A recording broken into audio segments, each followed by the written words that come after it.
got a little loose coming out of 3. Got it all beat up and straightened out. The boys tell me that we're ready to run now.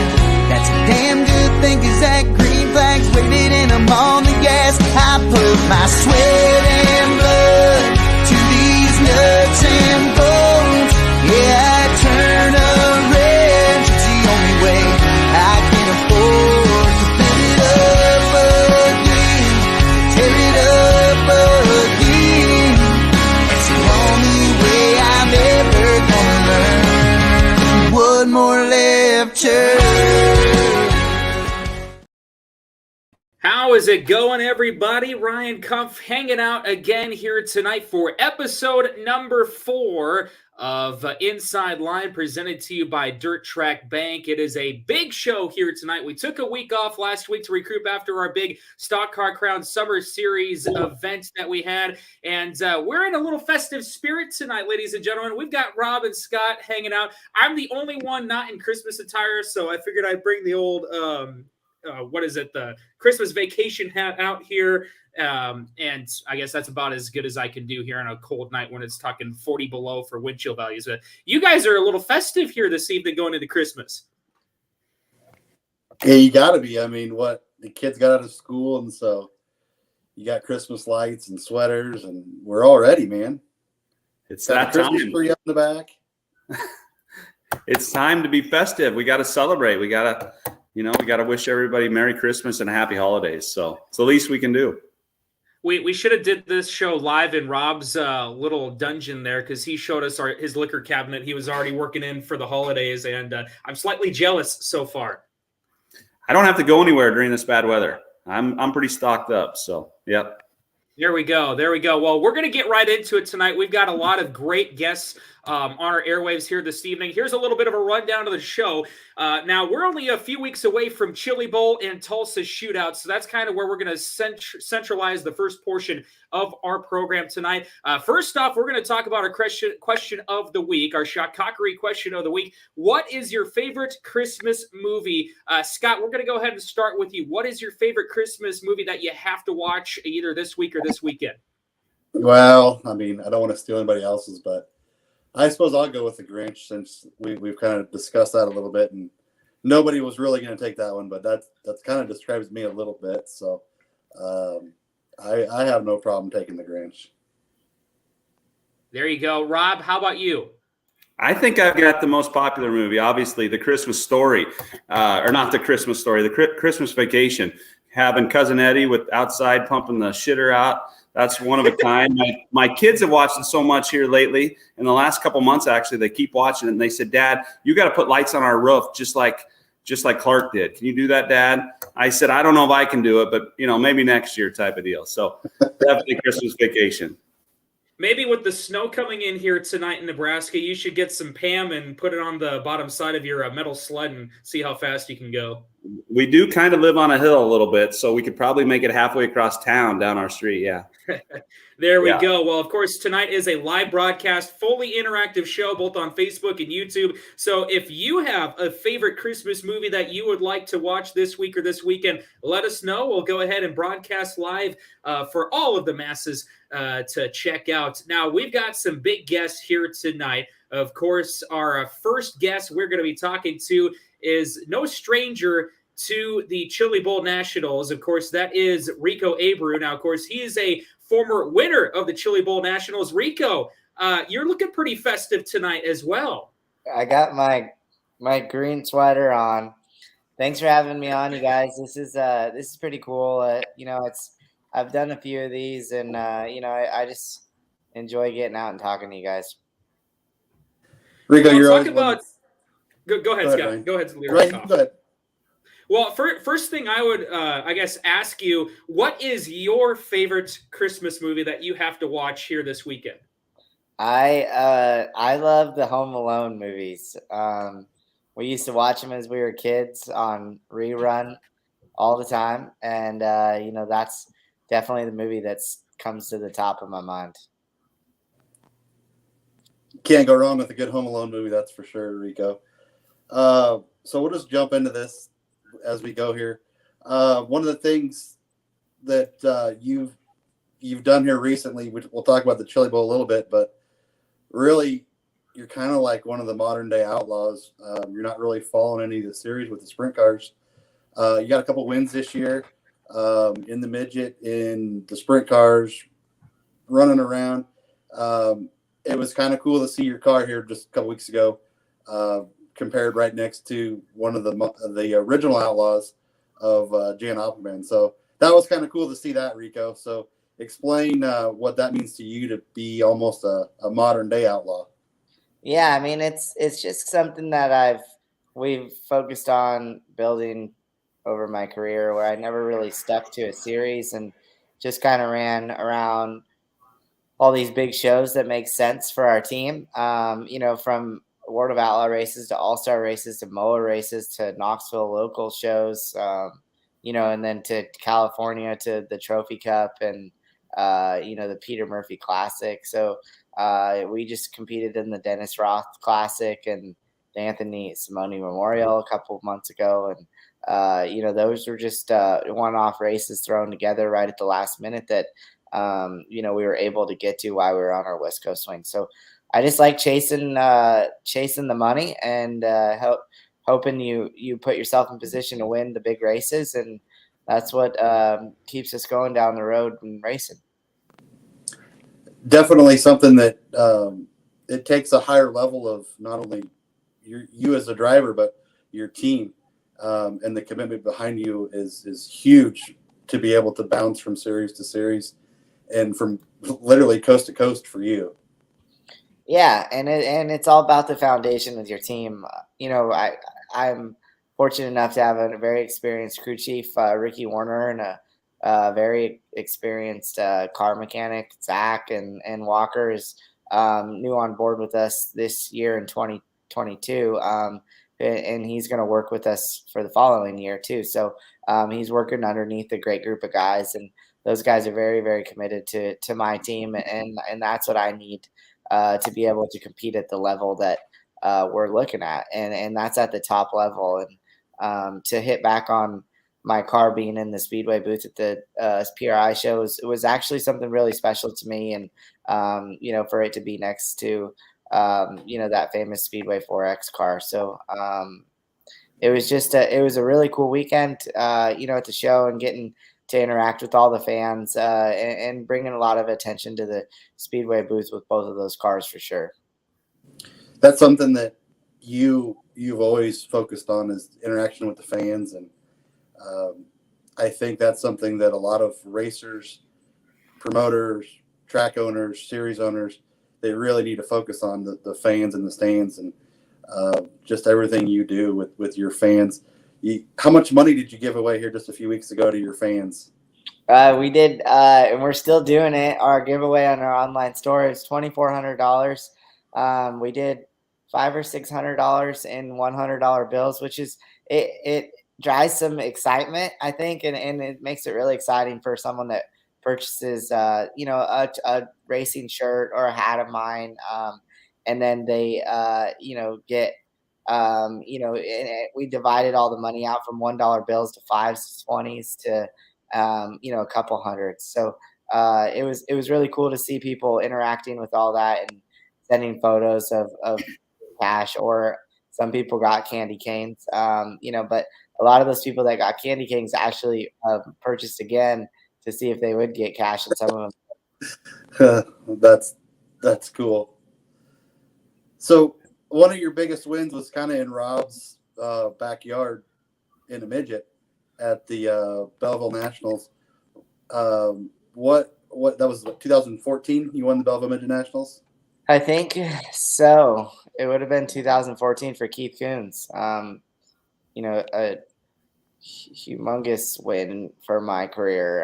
It kind of put me on the map in the stock car world, and I knew anybody that went there and won, they were the real deal. From Brian Clausen to Jay Drake to Jason Leffler, and then you had all, Kyle and Christopher that have had a lot of success there. I believe Kyle's won and Christopher, but I know, like, in my era, or Brian Clausen was the guy to beat there, those were some grueling races around that place. And the year that I won, I think I finished second or third the year before. So it was a big deal for me to conquer, running 30 laps around Belleville right on the wall. And it was the real deal. Hey, Rico. So, I mean, you joined a special list there, like you said, those names you mentioned, and even back in the day, Sleepy Trip and Jeff Gordon, big wins that they had. What did you think the first time that you saw the track, or had you heard of it? Being, that track is obviously a lot different than anything else. What did you think the first time you kind of rolled in there? It's a really, really big track. You go really fast around there, and it's when the pace changes there about halfway through the race, and it gets really on the wall and slick, and you're really pushing the limits, and there's no catch fence, and it's very intriguing place, and it's a place that you got to have a lot of respect, because it'll eat you up and spit you out pretty quickly on if you make a little mistake there, and with no catch fence. And I've heard of stories of guys, being out in the grass, 30, 40 yards from the outside of the track. And that's pretty scary. So when I was there, it took me, the whole weekend to get up to speed pretty quickly. My first time. And, I ended up finishing, I think, third, and Jerry Coons Jr. won my first year, and then Brian won the following year, and Christopher, and then I followed up with winning in 2014. That's of course, Rico, you're a former winner of the Chili Bowl, and talk about just what the process of how you try to get ready for a show like this, because this is kind of a one-of-a-kind of event. Number one, all the different kinds of drivers from different types of motorsports coming together, and the amount of entries, but also you're only on this racetrack one weekend out of the whole year. So just talk about how you try to prepare for that, and your crew try to prepare for that. Obviously, you have a lot of notes from past years, but is it mainly like an iRacing thing that you try to practice up on ahead of time? I don't really race on iRacing. I don't, just because I have so much stuff going on. But for me, I cover a lot of footage of those events the last few years. And luckily enough, I had some on board cameras the last few years that I got to keep the footage from. So I was able to study all that, and just understand who you're racing against is the biggest thing there. And really knowing who's in your heat race, and it's their 8-lap heat race. They're a little bit longer than what you think while you're out there racing. The pace is set fairly fast, so it's just things that I've learned over the years there that I know works and doesn't work. And on my qualifying night, it's very important to get through that first few laps of your heat race and make sure you can pick off a couple cars and get set up for a qualifier that lines you up, obviously, for the main event. So, my team does an amazing job. Keith Coons Motorsports. I worked really hard on getting sponsors this year, and we announced a couple days ago that James Hodge Auto Group is going to be the primary sponsor on my car, and I'm switching from number 97 to 24 now. So I'm bringing the 24 to the Chili Bowl, which hasn't been that there in the last 2 years. So it's pretty exciting for me to make that big move.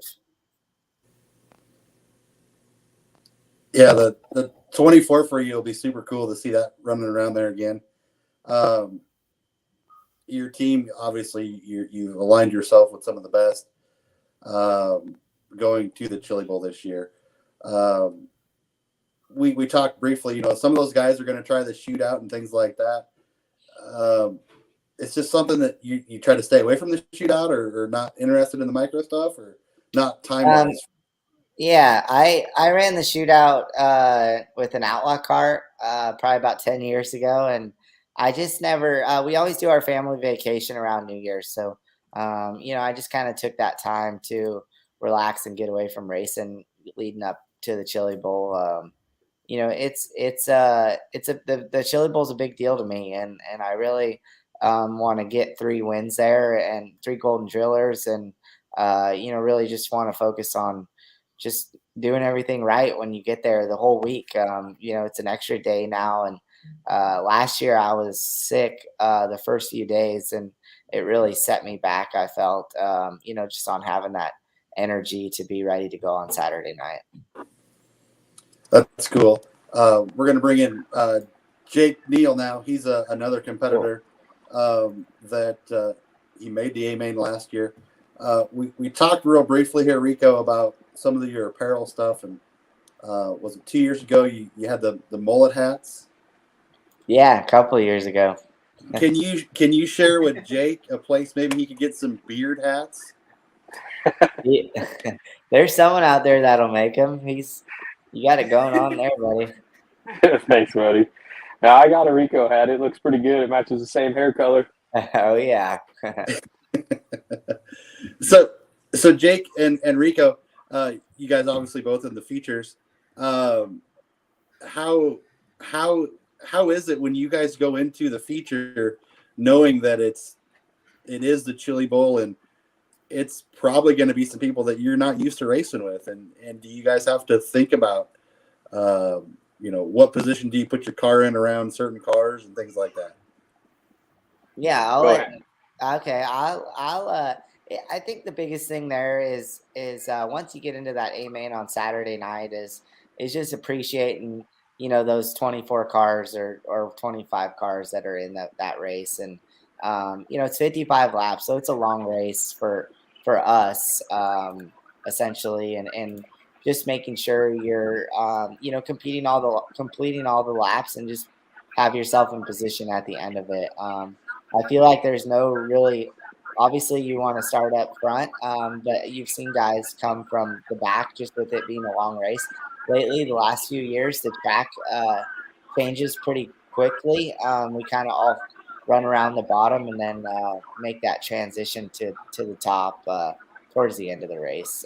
You would know Jake too, was just competing last year, and the pace changes pretty quickly throughout the race, and you either got to be all the way on the bottom or all the way on the top and just be ready to go.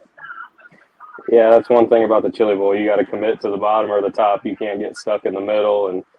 And I guess like my deal is I only race midgets one time a year. I don't race with any open wheel guys. I'm a fender guy.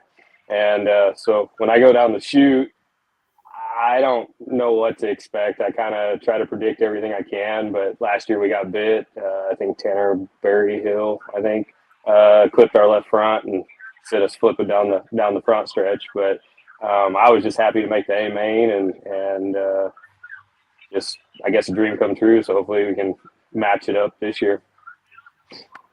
Awesome. Rico, is there any secrets that you could share to Jake for the Chili Bowl?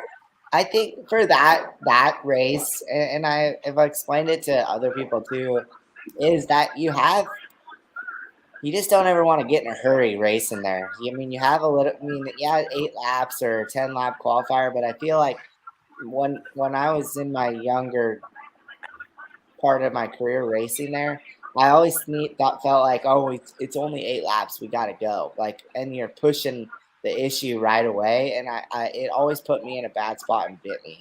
So now as you go there and have an 8 lap race or a 10 lap qualifier and a 30 lap A-Main, you have for me, it's just to slow everything down and understand you have a little bit more time than you really think, and let some guys make some mistakes, and then you can dive in there and try to take that your advantage to passing them. Yeah, I've noticed in the past myself, I've been making too many errors, trying to rush everything, and then somebody else makes a mistake in front of me, and then I'm not there to capitalize it because I'm too close and not watching them. Yeah, it's just easy. It's really easy to make that mistake. I've done it multiple times there, and just put myself in a bad spot. I did in 2017 in the heat race. I got in a hurry and ran into the guy next to me, and it really ruined my whole week at the end of the day. So, guys, stupid question. I used to race a fender car and talking about 3/8 miles and half miles around here. You say slow it down, but how can you slow it down when the corner is right there again? I mean, how do you do that? I think just processing everything, and you just try to put everything together throughout the whole race, instead of just trying to force issues and trying to pass someone in one corner. And understand that it might take 2 laps or 3 laps to get by somebody, and then that sets you up for the next guy as well. Jake, you need to get your pen and your notebook out and start taking some notes. I'm saving this video. Rico said something about patience, and you have to work the bottom of the racetrack once in a while too, he said.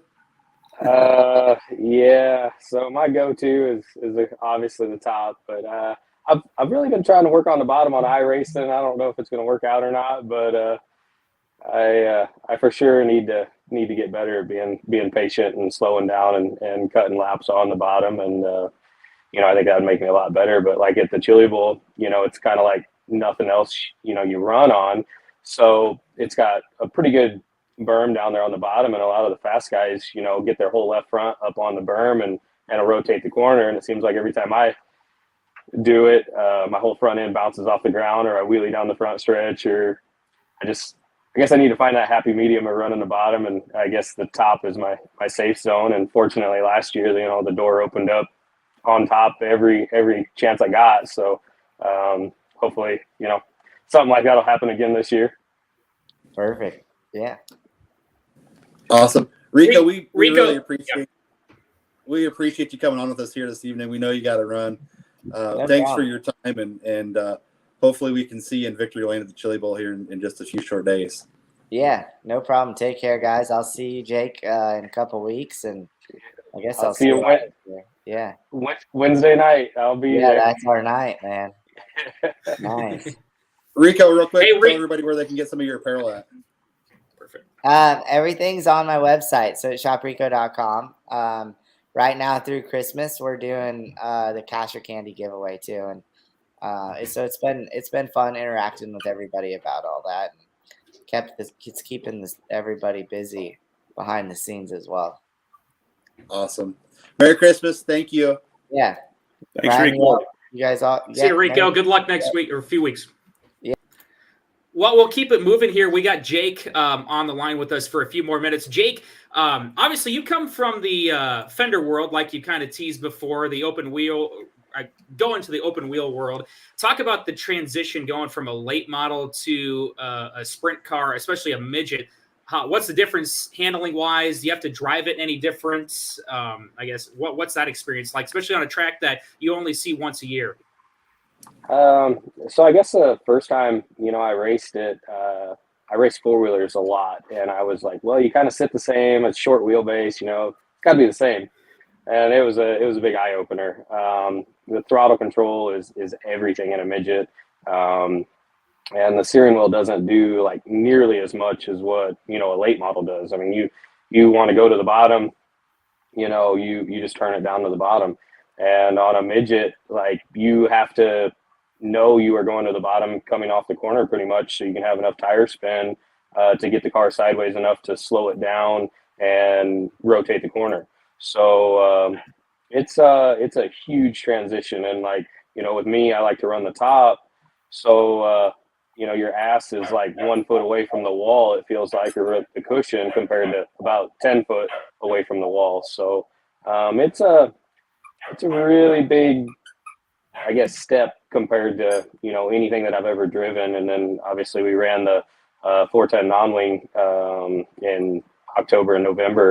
And that was an even bigger step because it had quite a bit longer wheelbase and a lot more speed and so on. So I'm excited for this year. We've learned a lot, or I've learned a lot as a driver. And Beeson, he's a heck of a setup guy, and he kind of knows what I like. And I think we should have a good year, hopefully. So, do you think now that you've done a little bit of the 410 wingless stuff, going into the midget, is it going to slow things down a little bit maybe for you, Jake? I'm sure hoping so. I mean, that was the plan of everything. I mean, it was really tough to take off 2 weeks of work and leave my family for 2 weeks and go out there and basically do something I had no business in, with no practice and racing against, the best guys in the world in a 410 car. And, we set out to learn, and we did. And it was an experience that I feel like is going to make me a lot better in a midget coming this January. So coming up with the 410 sprint car deal, before that you kind of lost some fenders, and you did a little bit of time in a modified for the slider chassis group, and it didn't take you long to remember how to get around in a modified. What was it, third night you put that car in victory lane? Yeah.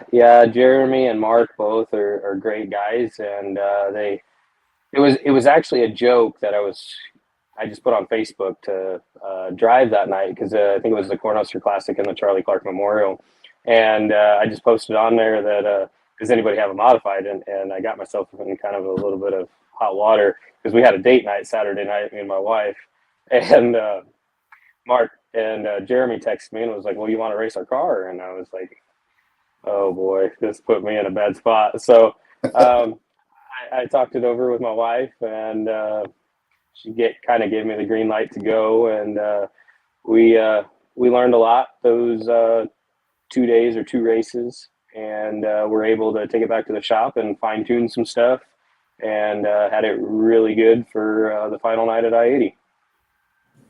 So take us into the future here a little bit, and obviously the SLMR ranks is probably where we're going to see you the most next year, and the modified maybe a little bit too. Yeah, so that's the plan. I talked to Rick tonight. I'm still trying to persuade him a little bit, but we're going to run the full West Series for the SLMR, and I think we're going to run 6 or 7 or 9 or something combined shows with the East. So that puts I think 19 shows left for the East side, and with I-80 not being open and not running weekly, we're not going to have no other place to race. So I'm trying to talk them into running the full schedule of the East and the West, and then obviously some modified stuff, and then some dirt crown stuff. Rob, did you hear what he said? That kind of threw me. I was going to say. Did I just hear what you said, Jake? Maybe? Yeah, we got some stuff in the works. So on the off nights of the late model, can't really announce everything yet, but we do plan on running a handful of shows. Awesome. Oh boy. Awesome. Perfect. That is great. Great news. Oh, that's Jake, cool. Jake, we talked about your late model and your modified. We talked obviously more about your modified here. You're not a slouch in the late model. Last year, track champion at I-80, is that right? And then SLMR the year before? Or I have that backwards? So I won the championship last year in supers at I-80. We had quite a bit of issues with driver and car in the SLMR. So I think we finished 7th or 6th or something like that in the points. This year we finished 3rd. We just didn't have enough speed at I-80. And I think we finally found our issues over just a short period of time. We ended up having a bent or twisted axle, and was causing some serious issues with everything. And we were fighting some other things, and it's an old car. I mean, it's a 2011 car that Rick and I went through and redid, and it's got my shock package on it. So it's just, everything takes time, and especially racing with these guys, if you don't have it on 100%, you're not going to win, or it's going to break. And we found that out, I think, 8 times we were leading this year and had some sort of issue that happened, from motor not running right to wheel coming loose to just all kinds of stuff. So I think we got most of our bases covered on maintenance and things that can happen and go wrong. So hopefully this year will be a little better in the late model and click off a few more than 5 wins. So, Rob, you got something to say? Well, I was thinking last year, Deschler, Third County Speedway, for the people down here that were at that race, that SLMR race, they thought that you, Jake, was the fastest that anybody had ever in the history of that track, and nobody was timing it, had ever got around there. You were the only one that was putting it on the wall the whole time. It was pitch black. The lights weren't great last year. Thayer County Speedway's come a long ways. They've got new lights. Everything's going to be awesome. But they couldn't even see you. You had a black car. All they seen was a number 1 flashing around there, and all of a sudden you were in victory lane. Do you remember that night? Yeah, that was my first SLMR win ever, actually. And it was my second win with Rick.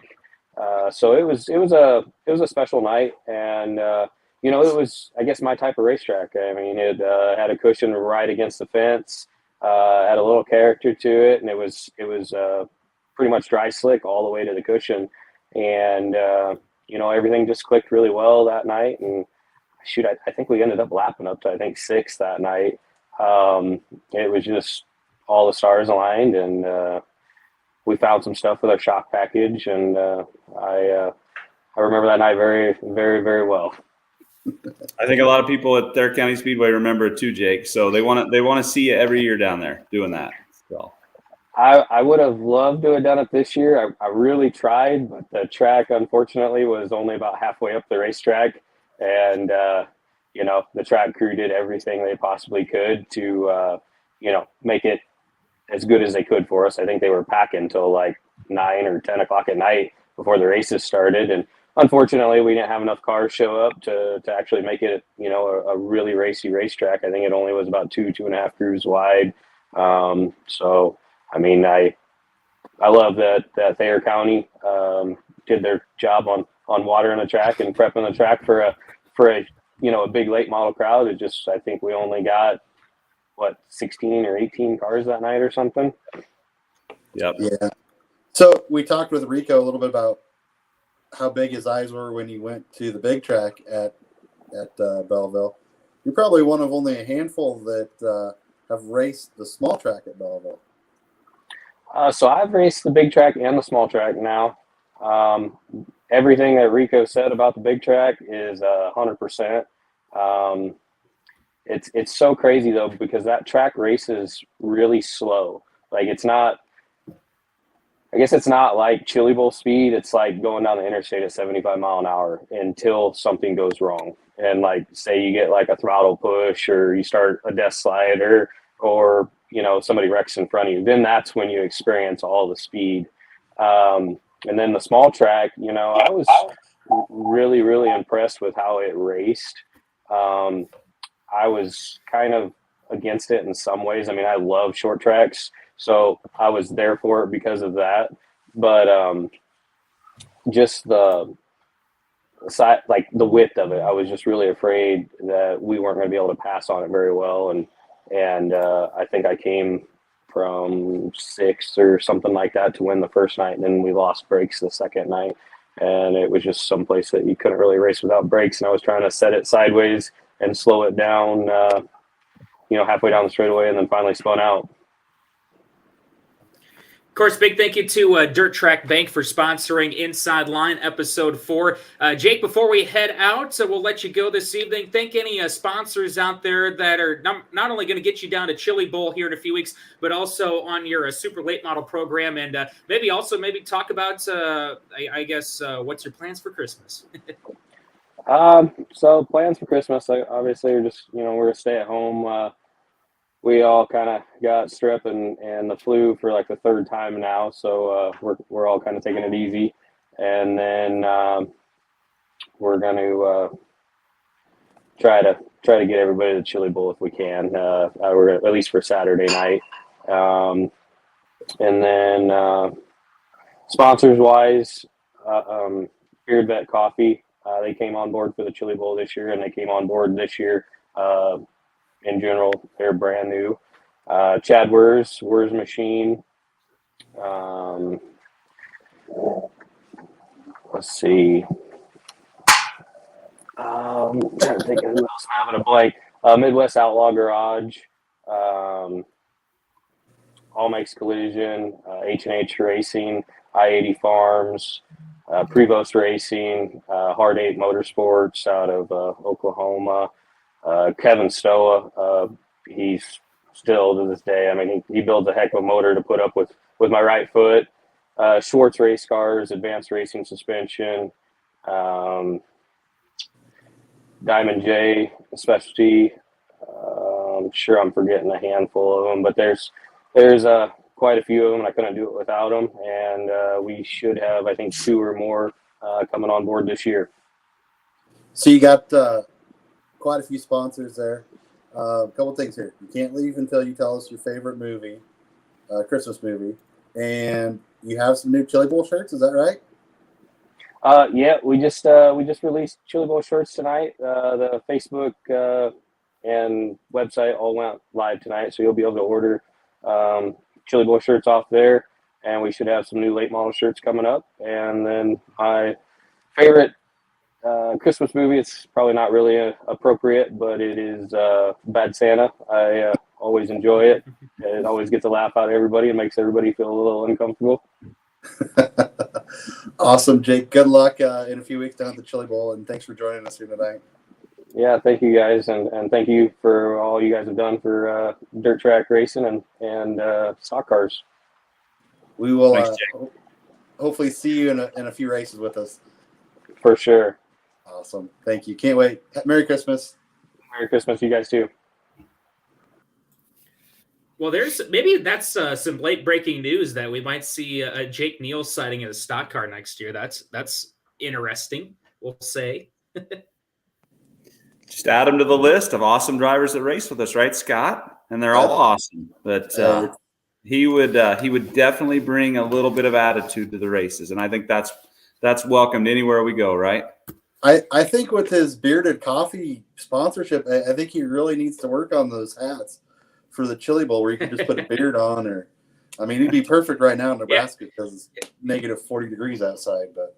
Just make the Santa version of it. That's pretty much what it is. So awesome. We got one more great interview coming your way tonight. It's all things Chili Bowl and also a little bit of Tulsa Shootout and ASCS as well. Of course, we're talking with Bryan Hulbert. He's the voice of the Lucas Oil American Sprint Car Series. They're gearing up for a great 2023 season. You can also hear him if you're heading down to Tulsa on the PA system for the Chili Bowl Nationals. Bryan, I think I saw you kind of in our queue there. You're walking around. Are you actually down at Chili Bowl? Or I saw a driller hanging there for a second.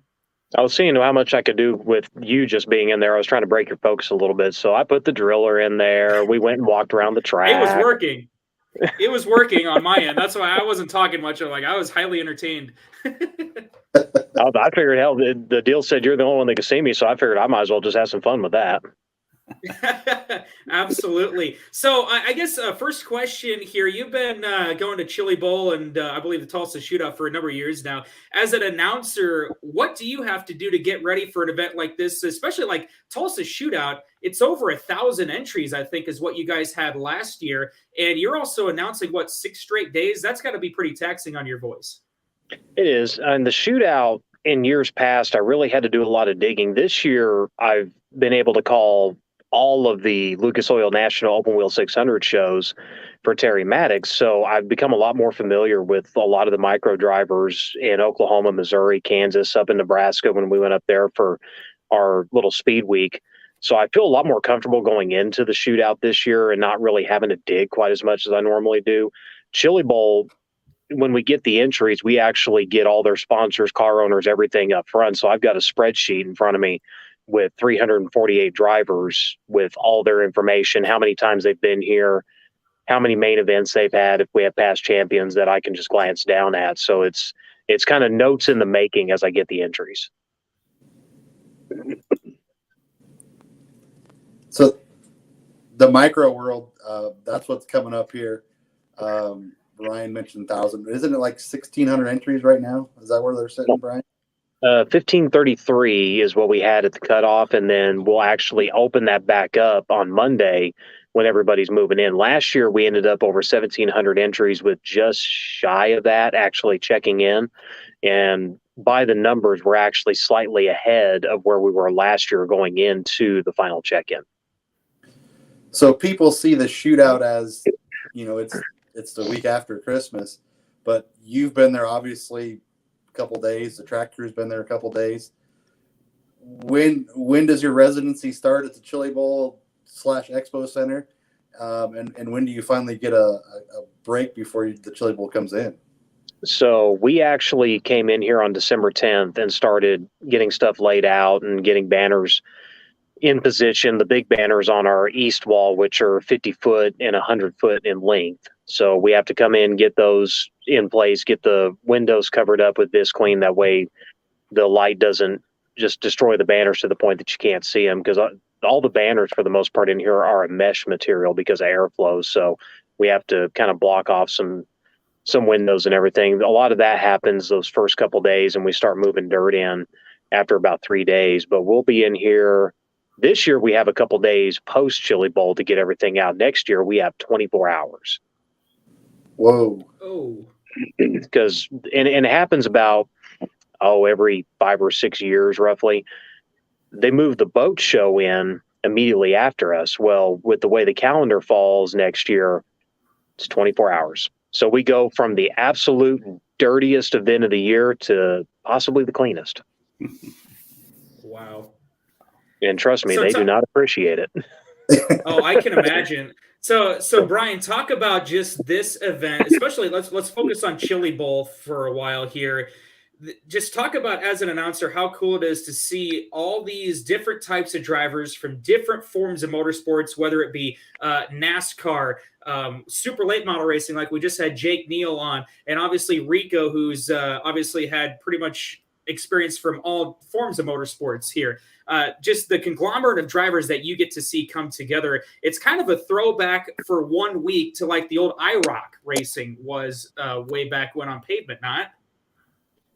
It's an amalgamation. I mean, you look at everybody that comes in here, and we have literally drivers that run off-road to modifieds, micros, your local street stock division, go-karts. It's amazing. And it's from, NASCAR, IndyCar, all the way down. Because, I mean, you've got Santino Ferrucci in the mix. You've got, obviously, Alex Bowman in the mix.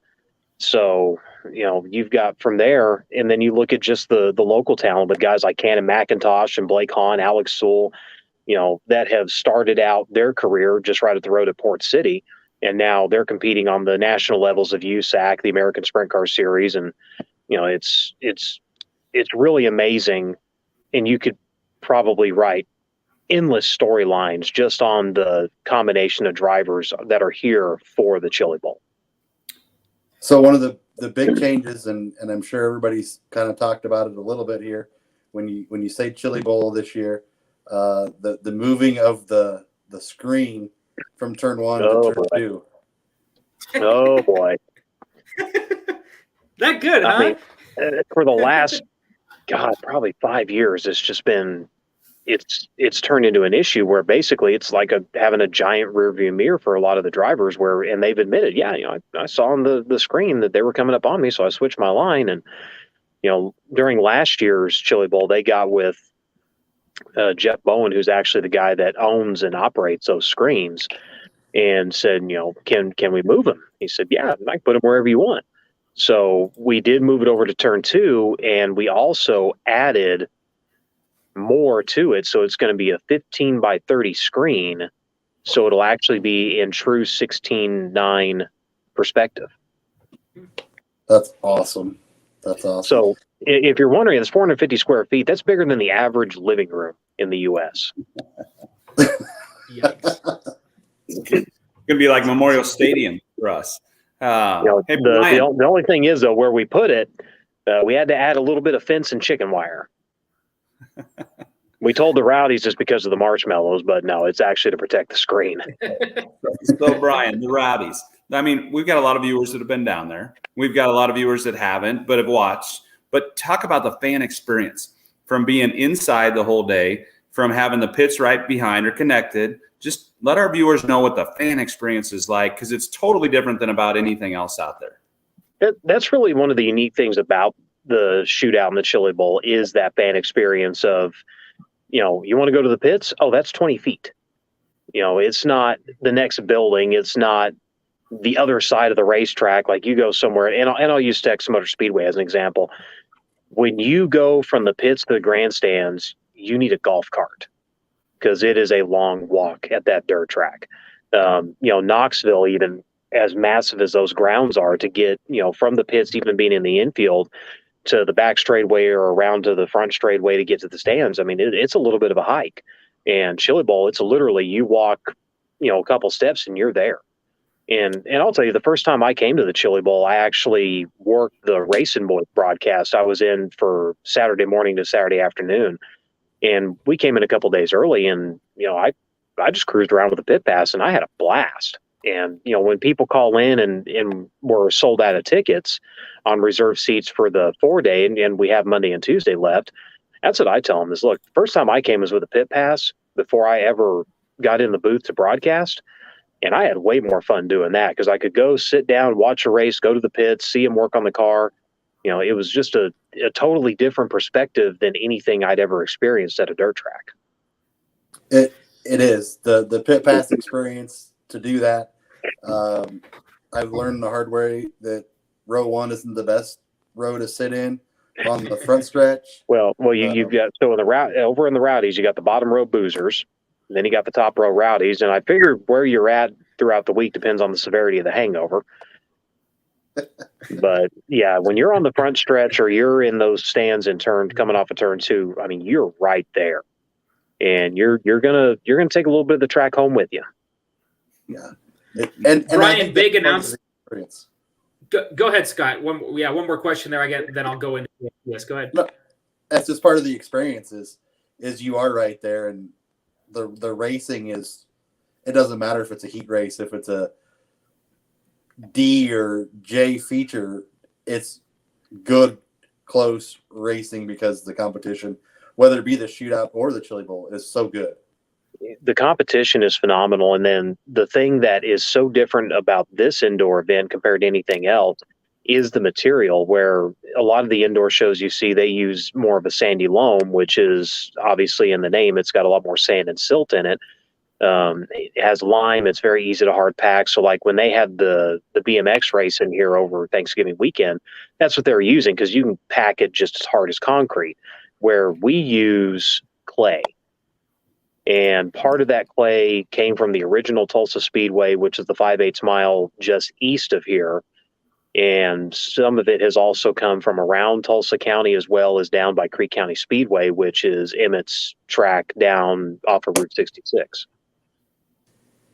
So, what was it, 3 years ago, they said that the racetrack wasn't racing the way that they remembered it, and went back to the iRacing scans and reconfigured the racetrack then midway through the week. So they had the moisture, what it was doing is it was allowing that infield berm to actually creep out and migrate out, and it was making it where guys couldn't run the bottom. It was just kicking them off. So they called iRacing and got the measurements and went back and figured out where the problem was, and overnight completely reconfigured the track. So now in building the track since then, do those measurements come in there versus just? Yes. Yeah. They've got all that stored, and gravel, incidentally, he's actually down on the track right now blading and setting those marks. And to watch him do that is almost therapeutic, because you can sit there and watch him, and he doesn't take gobs of material off that track. He takes just the smallest amount with that blade and just massages and works it. And he's constantly feeling in that track where if that blade dips just a little bit, he knows he's got a soft spot here, or he needs to adjust here or go there. And it's really it's an art and a science to what he's doing. Amazing. Well, Brian, a big news. A few weeks ago, you released the schedule for the ASCS National Tour. You'll make one trip to Nebraska, my home track, Boone County Raceway. It was great to see you guys there last year, but excited to have you back this year. But, man, you got a lot of great events. Was it 47 total dates, I believe? 47 events right now, and trying to get it up to 50. We've had unfortunately, Shelby County was really looking forward to going there. Unfortunately, the date that they had discussed just ended up not working out. So, we're looking to replace that event. We still have a couple of TBAs on there. The good thing is we know where the TBAs are. We just are waiting for the ink to dry to make sure we're okay to announce them. So, look forward to some of those coming out. But yeah, it's going to be a neat schedule. And, Terry Maddox taking over the series last year.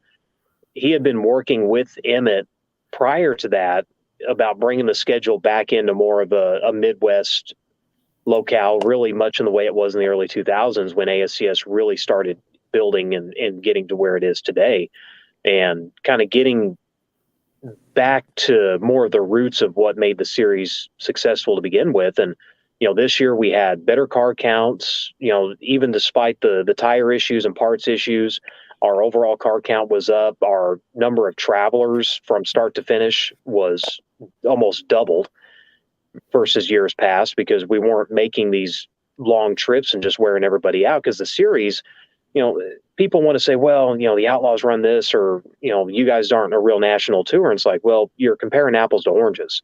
And that's not saying anything bad about the Outlaws. They are set up to run that many shows, and that's what they do. We're not. We're where I call it the blue collar national tour. Our drivers could still have a job and still race full time. And you also upped the purse last year too for the season points fund, not? Yeah, Terry came in and upped the end of the year point fund, and a lot of shows this year he's trying to get a little bit better purses for these drivers, and because obviously the cost of racing is not going down, and that's always been the case, and that'll always be the case. So he's got a lot of 5,000 to win shows in there. He's got a couple of 10,000 to win shows sprinkled in there. He's doing I think a 15,000 win show himself. So, he's doing everything he can to try to make it better for the racers. And one of the things we did last year is we tweaked the format and introduced qualifying in addition to our passing points. And that made a world of difference in how the races played out and really the quality of the races, because your night wasn't up to the draw anymore. And that's really what frustrated a lot of drivers was, you go up there and draw 72. Well, depending on how many cars, you're either in the back of heat 1 or back of heat 4. And if you didn't make something happen early, you're kind of screwed. You're stuck in a B main, where now by letting them qualify, we're letting them set the lineup. Look, you draw the heat race, you go out and you put yourself in position to win. And that made a real big difference. Definitely, that makes a huge difference. And the product that I think the fans get to see is a much better product when you do it that way. Yeah. I'm watching the footage right now here from Boone County. And by the way, that was a really, really awesome track. It was the first time I'd ever been there. And that was also the first time I ever saw an implement come out that literally tilled the entire track in one shot. Yeah, they know what they're doing. Old farm boys that know how to disc a field can do just as good of a job on a racetrack. I'll say that. I remember standing there going, wow. Normally they're taking 12 foot at a time, and this thing came out like a transformer and did the whole freaking track. I was going, you don't mess with these guys. They probably not only know how to use the equipment, but where to bury you where they won't find you. Absolutely. How long before we start hearing some of the guys that are planning on running the series full time with you guys? It'll be after the start of the year. I mean, right now the focus is with the indoor events with Shootout and Chili Bowl, and Terry's still got some of his indoor stuff going on with the go-karts down in Creek. Back this past weekend, they were up in Enid doing a show up there. So, of course, Matt Covington's already stated, he's looking for crew members to go out and run next year. Of course, our defending champion, Blake Hahn, he's going to do what he's been planning to do for the past 5 years, and he's going to start dabbling in 410 shows and doing more of a, run wherever he wants type schedule. He's got a newborn daughter and, not really wanting to commit to a series. And it's funny that you always get the conspiracy theories. And what's funny is the conspiracy theory is he's doing exactly what he planned to do at the start of the year. Well, before we let you head out there, Brian, we also do want to congratulate you personally. You were named the 2022 North American 360 Media Member of the Year. So congratulations on that and all your hard work for not only the ASCS, but just sprint car racing in general. And I tell you what, to keep that voice rested, because you got a long, 2-3 weeks ahead of you. So thank you very much. First off, it's the second year I've gotten that, and I never thought I'd get one, much less two. And this year to share with Michael Rigsby, who has made waves in the world of dirt track racing with everything they've done with Flow Racing, it really is an honor to get recognized like that, because that's voted on by my peers. So to get that nod from the very people who I work with, and that means a lot. So But yeah, it's we added up last year. I added up the sheer number of laps just in the shootout and compared that to a season. And I'd have to call about a half a season just to match the number of laps that are called during the shootout. That's crazy. Real quick, Brian, you got to tell us, what's your favorite Christmas movie? Scrooged with Bill Murray. Old school. There you go. Yeah, that's an old one. Awesome. Well, All right. I'm showing my age here. Oh, you're still a young pup. You're not quite Jake Neal beard territory though, but you're catching up to him. Well, I was actually doing better about a month ago. I finally had to tame her back a little bit. When I started hearing the birds building nests, I knew it was time. Absolutely. I hear you. I'll never have to worry about that, luckily. So, all right, Brian, thanks a lot. We'll look forward to hearing your golden pipes throughout the next 2 weeks and also ASCS next year. I appreciate it, guys. Thank you very much. Thanks, Brian. Merry Christmas. Merry Christmas. Merry Christmas. Brian Hulbert, once again, with ASCS and the Chili Bowl. He does a lot of work in the off-season. He doesn't have an off day, I don't think. Let's get rolling, boys, right into our headlines. We got a lot of great news that came out this past week and 2 weeks. And how about this one? What is it, yesterday or today? You guys text me this like, hey, did you see Beatrice? Like, awesome. One of our very own from the Dirt Crown crew, Tommy Denton, officially taking over Beatrice Speedway as the race director / promoter. Guys, this is one of the best men out there, I think, for the job. He knows the area. He does a lot of great work already in the area, and he's a great man to go along with it. You know, Ryan, there's been a lot of people talking about this one for a while. And I think if you know Tommy and you know who he is and what he's did at Beatrice and at Fairbury, there's nobody that has more passion for being involved with the racetrack. And he has put so many years and so many hours into wanting to help. And he's held about every single position you could have at that racetrack at Beatrice through the years. I don't know how you could find a better guy to want to be involved. I think he's going to do a great job. I got to talk to him late last night, and early this morning he told me the press release was coming out. He gave me a little inside information, some scheduling things. So there might be a couple new things that you've never seen on Beatrice Speedway's schedule before coming up. Maybe a couple different classes joining the track sometime. So that's really fun. It's been a while since Beatrice has kind of tried some different things. And so I think their fans and their racers are going to be excited to see some different things. He also shared with me that, maybe some classes might move around through the week, So I don't know, big things for Tommy. I'm excited for him. Congratulations to him, to Beatrice Speedway.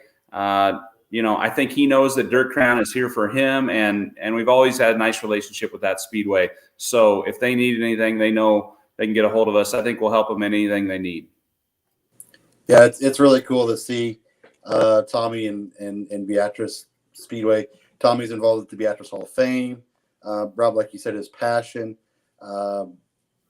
It's going to be one of those things where, everybody get behind somebody who's trying to step up and change and improve. And if we don't continue to support these folks, that's where we run into trouble. So some new blood. It's going to be exciting. And I'm sure there's a lot of information here that'll be coming out here. And I expect Tommy will be at the Racers Winners Swap Meet here in a couple weeks in January in Columbus. So make sure you're stopping by and seeing Tommy with not only the Beatrice Speedway, but I'm sure he'll have information on the Jefferson County Speedway as well.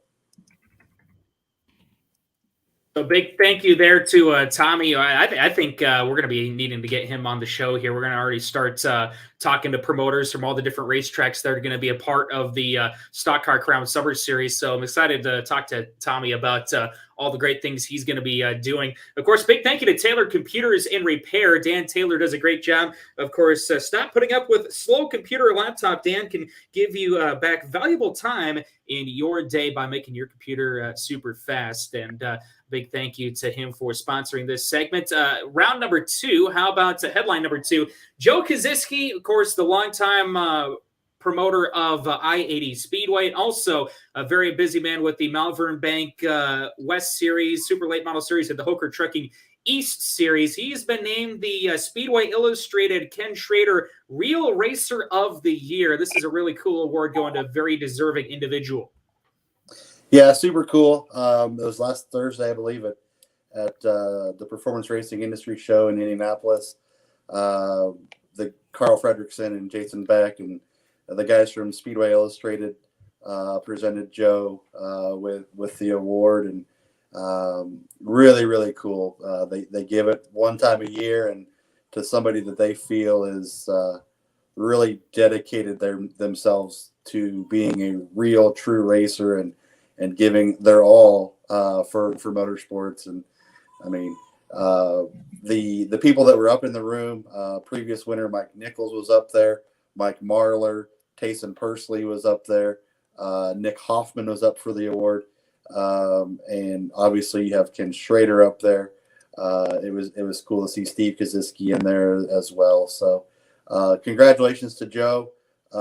Just another thing to add to his ever growing trophy room, no matter if he's racing or just promoting and trying to be a great ambassador for the sport. It's really cool to see Joe named the Real Racer of the Year from Speedway Illustrated and Ken Schrader.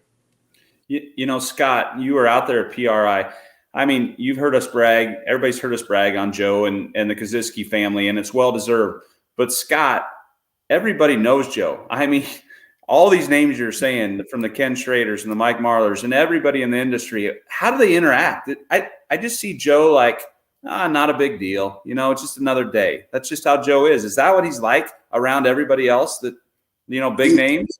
Yeah, I mean, Joe is just Joe, and he doesn't get excited. Obviously, he respects the racers that are around him, and Joe, I don't know if he ever really feels that he deserves the awards that he gets. Definitely, we all feel he does, and the racing community obviously does.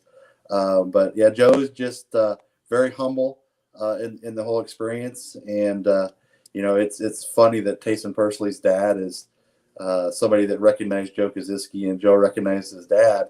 And Tayson's somebody now that's, you know, a young upcoming racer, and Nick Hoffman, young upcoming racer, and Mike Marlar, somebody that's on the older generation of racing, but just a group that's there, and Joe is just so humbled and so grateful for everything that he is awarded and given and blessed with. So it's really cool to see that with Joe. Headline number 3. Now, this is a big one. I'm excited to go and see. I think I'm going to be paying a pretty penny for this one, but it's going to be well worth it. How about, I think it's the first time since 2017, if that's correct, that 410 sprint cars are going to be invading Eagle Raceway, the high limit sprint car series that Kyle Larson and Brad Sweet are putting together. They are going to be invading Eagle Raceway on a Tuesday night, June 6th. Get more information at Eagle Raceway's Facebook page. But how about this, boys? $23,000 to the winner of that race. Yeah, it's going to be a really good payday. That High Limits Tour, they're really putting themselves out there and making sure that the racers are rewarded for their efforts. And the return of 410s to Eagle Raceway, I don't think anybody's going to want to miss that deal. Great racing sprint car wise at Eagle, no matter what it is, 360, 410, 305s on weekly shows. So you know that the 410 cars will not disappoint you. I think Roger and Racine, they're going to have a heck of a crowd. Do we know what they're having for support classes yet, or any word on that? No, I haven't heard anything on that, but obviously we probably need to get Roger and them on the show here pretty soon. That's going to be probably one of the first questions, because that's going to be a big night. I'd imagine they're the kind of crew that's not going to skimp out on a support class. You know, they're going to have one of their top dogs as a support class. So I'm excited for that show for sure. Yeah, that'll be a super cool night. The fourth and final headline here tonight, Scott, you're really familiar with the karting scene.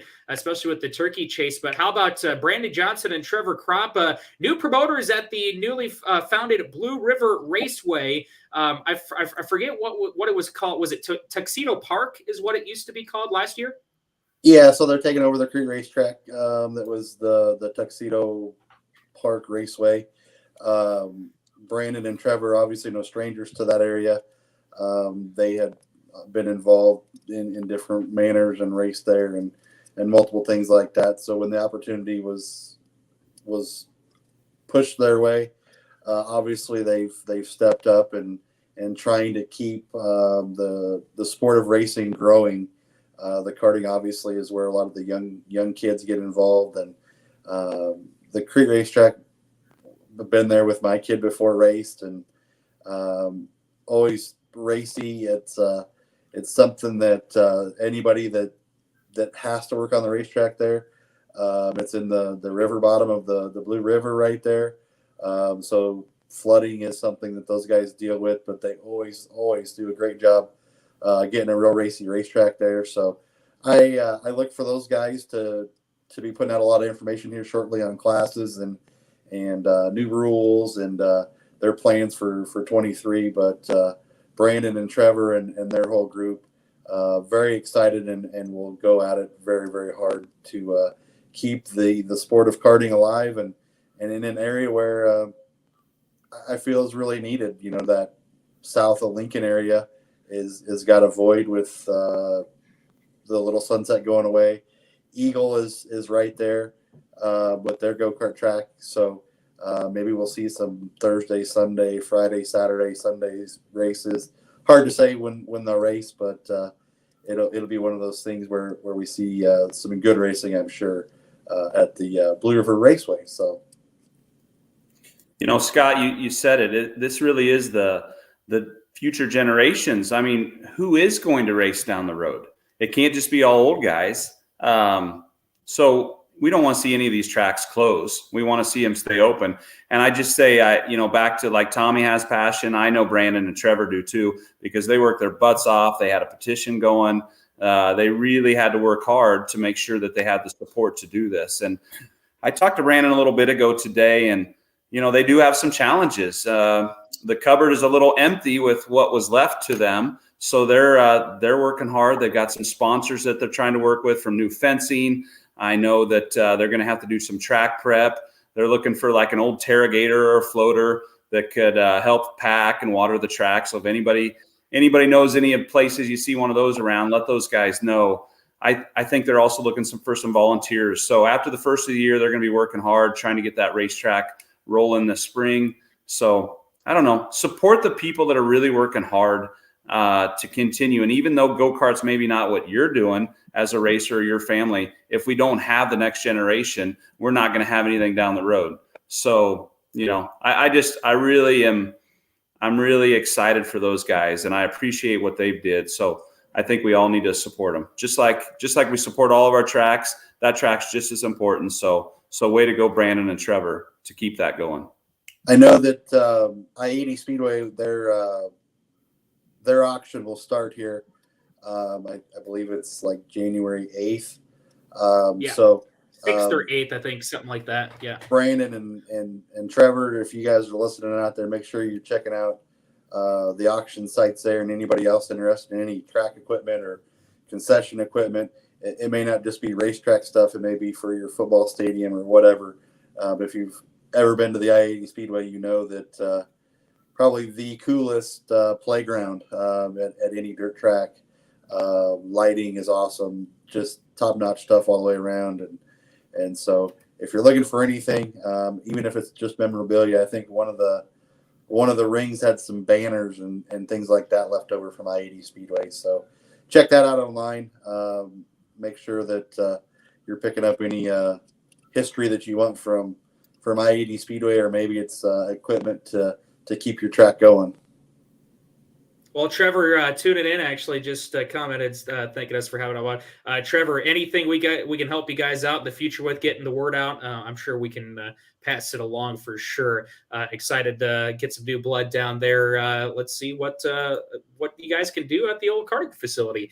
Before we get going, get out of the door, Scott, I should say. You did bring up the Racers Swap Meet. We'd be remiss to not show everyone. Obviously, you just came out with most of the information for the event here this past week or so.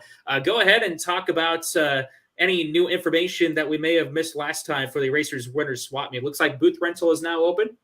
Yeah, booth rental's open. It is going to be a little bit of a change this year. We've all been accustomed to the main building at Ag Park with the gaming commission and casinos coming in to the horse track area. That building is not available to us, so they have roughly a 36,000 square foot building that we're going to utilize. 7 giant radiant heaters. It's got like 14 garage doors. So the arrangement of the swap meet will be a little bit different. It may be a little bit easier for guys with trailers just to back in and claim a door instead of jockeying around and things like that. So we're excited for that. We're not going to keep any secrets out there. Is it a dirt floor? Yes, it is. The thing that sold me on a dirt floor, though, is when they told me they have weddings in there. So if the bride can deal with her white dress on a dirt floor, I guess us dirt track racers could probably deal with a little bit of dirt floor. But they're going to make it as nice as they possibly can for us, and we're going to get through it this year. It's January 21st, I believe. We'll set up the 20th. Make sure you're getting your race car parts there, whether it be circle track, drag car, boats, go-karts, pulling trucks, whatever it may be. I know there's going to be some guys with the die cast and the apparel and neon signs, and we're just looking to make it as big as we can and better than ever. So I talked go back to the PRI and Butch from I wish I could remember the exact name of his company, but Butch last year left North Carolina and basically trucked all night to where he could reload and get to Columbus for the swap meet and sell. So racers use parts or something like that is Butch's deal. So we're going to see people like him again. We got to give a big shout out to X Factor and Matthew Lance and those guys. They were coming back, and Sartisons and Vern Rauschman, the originals and the diehards are going to be there, but we have new guys signing up already. So should be a good weekend. It's always a lot of fun, and Rob and the whole guys at Dirt Crown, we have a few added things that we're going to maybe release here in a week or so. So make sure you're checking out the Facebook pages and following along with Racers Winter Swap Meet along with the Dirt Crown stuff, so that you're up to date on the latest. And we're going to keep everybody going here with racers, and it's always just a good time to get out. If you're not looking for parts, just to have some camaraderie with your fellow racers. Hey, Scott, just let me add on to that. So nobody wanted to be in the back room, right? And nobody wanted to have to deal with opening the doors and how cold it got back there. We don't have to worry about that this year. We're all going to be in one room. We're going to have excellent heaters. If they're having weddings in there in the winter, then I think we'll be fine. And like you said, we might sneak some or have some stuff to talk about here in a couple of weeks. But if you like to come a night early and get together, I mean, hint, hint, we're going to have our season banquet for our top 25 in our stock cars. But Scott, everyone's invited. It's going to be a great time. You don't have to be the top 25 of our stock car drivers to be there. We're going to have it's for everybody. It's for our swap meet vendors. It's for everybody. We're going to have a great time. Sponsors. It's going to be a great time in Columbus, and we'll release details in a couple weeks.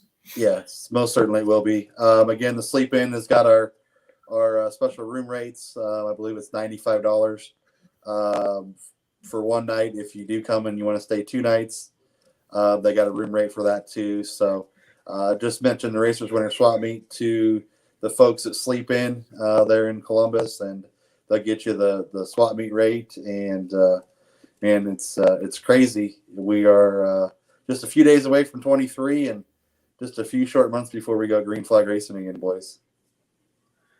Back to the dirt floor for a second.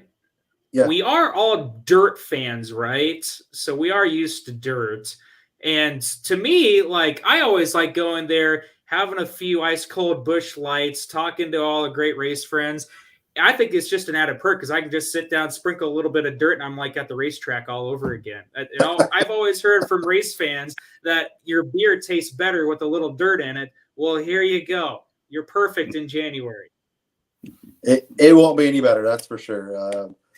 Like Rob mentioned, nobody's got to be stuck in that back room either. So positives, absolutely. We got to look at the positives in this deal and move forward as strong and as hard as we can.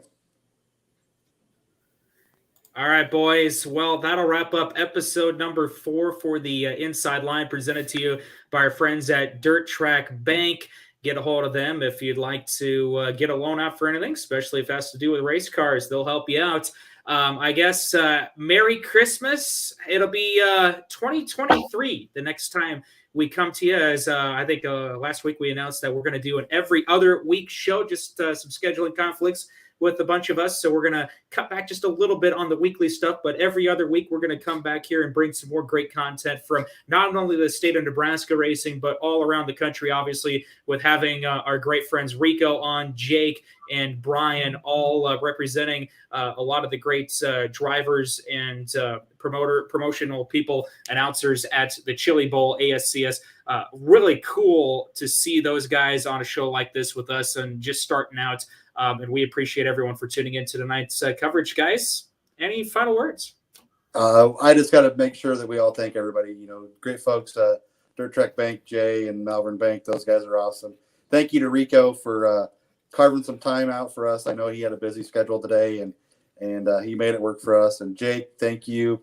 Good luck to both of you and Rico at the Chili Bowl, and obviously a big thanks to Brian. And the hard work doesn't stop, and it doesn't go unseen, Brian. So we appreciate everything you do to get the next 2 weeks of racing down there in Tulsa underway, and the hard work that you've done for the last month. So thank you. And I just want to say from my family to yours, Merry Christmas to everybody, and have a safe and happy New Year. And I'll just add on to that, guys, Ryan and Scott, we've got a lot of great supporters. We've had more followers on our Facebook pages. We got a lot of people that have been watching our podcast every week. We're really growing, and it's because of you guys. It's because of our viewers and our supporters.